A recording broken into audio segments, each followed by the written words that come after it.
Keeper's Lawn Service, and here are 6 tips for the perfect lawn. We serve Murray and Williamson County and surrounding areas, and we would love to have your business.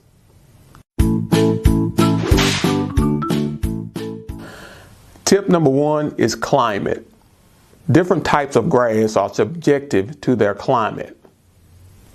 There are 2 types of climate. There's warm climate and there's cool climate.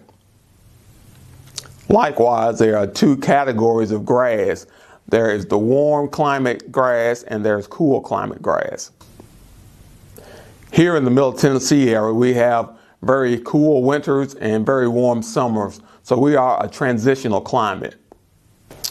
Which brings us to tip 2, types of grass. There are about 40 varieties of grass, but there are 5 that are suited for this area. The first we'll talk about is ryegrass. Ryegrass is a good blending grass. If you have bald spots in your yard, or you need to fill in an area, or you need new growth to be placed where something has destroyed your grass, ryegrass is a good choice for that. Now, ryegrass is a cool weather grass, but the only problem with fescue grass is that it has a low drought tolerance and may need watering from time to time. The next grass is Kentucky bluegrass. Kentucky bluegrass is very popular around this area, but it is a cold climate grass, but it may require more attention than others on this list. The next grass is Bermuda grass. Bermuda is a very hardy grass and it withstands high traffic. It has a high water drought tolerance. Bermuda grass is a very dominant grass and has a tendency to overtake any other grasses in your lawn. But the plus side of that is it's able to take over weeds as well. It will smother out weeds. It has a very high drought tolerance. It doesn't need a lot of water and is very good for this area. The next grass is Zoysia grass. Zoysia grass came to the United States about 1911, coming from Asia, but it has a lot of the similarities of Bermuda grass. It's very good for this area because it withstands high traffic. It also is a high tolerance for drought, and it's very low maintenance. And like Bermuda grass, it has a tendency to take over wherever it's planted. So therefore, it's good for destroying weeds and for making a green plush lawn. Now, the most popular grass in this area is the tall fescue. You'll see the tall fescue in a lot of sports fields and a lot of people's yards because it's very high drought tolerance. Fescue grass is resistant to high traffic and it's very low maintenance grass. So for this area, fescue grass is one of the more popular grasses used.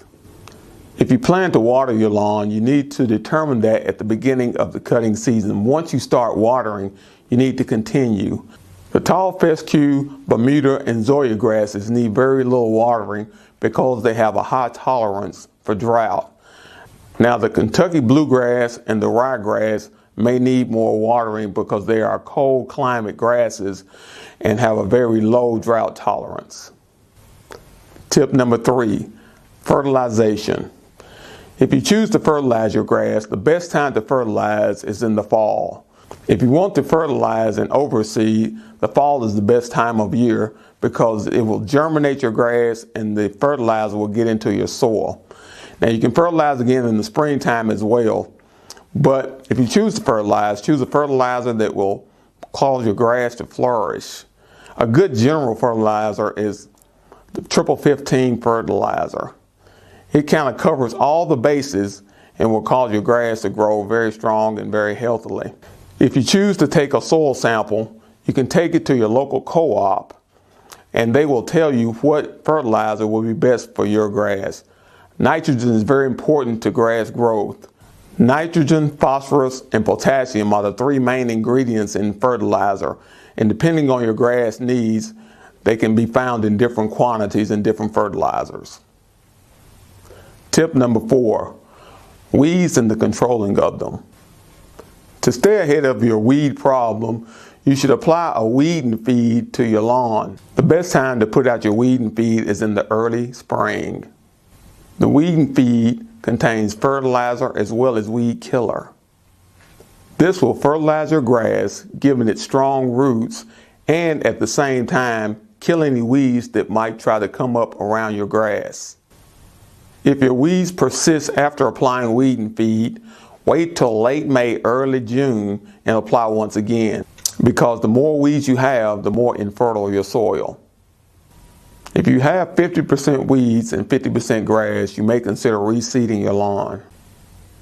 If your grass is taller and more dominant than your weeds, then your grass will smother out your weeds. But if your weeds are dominant, it could damage your lawn.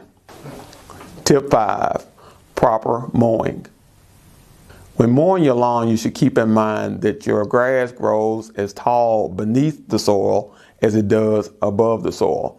So it's important to let your grass grow taller so that your root system can be strong. Cutting your grass every 7 days is better than cutting it every 14. You should cut your grass 2 to 3 inches tall. Cutting it shorter will cause your weeds to outgrow your grass. And tip number 6, if you have a problem with tips 1 through 5, you need to call groundskeepers at area code 931-698-7711. Again, my name is Kelvin Lyles.